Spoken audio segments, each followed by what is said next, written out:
వాళ్ళరా బాగున్నారా? మరొక వచనం ధ్యానించుకుందాం. ఫరో, నేను అతని మాట విని ఇశ్రాయేలును పోనిచ్చుటకు యెహోవా ఎవడు? నేను యెహోవాని ఎరుగును, ఇశ్రాయేలును పోనీయనెను. నిర్గమకాండం 5:2. మోషేకు ఫరో ఎంత మూర్ఖంగా జవాబిచ్చాడో చూడండి.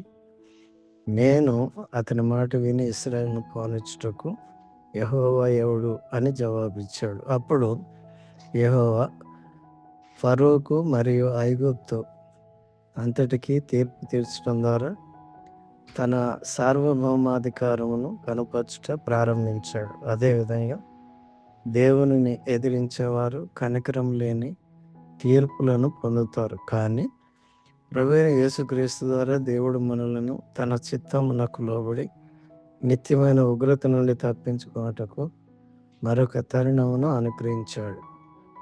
ఎందుకనగా మన ప్రభువైన యేసుక్రీస్తు ద్వారా రక్షణ పొందుటకే దేవుడు మనలను నియమించను గాని ఉగ్రత పాల్గొట్టుటకు నియమింపలేదు అని వ్రాయబడి ఉన్నది. 1 తెస్సలోనికైయులు 5:9. దేవుడు మిమ్మల్ని దీవించును గాక. ఆమేన్.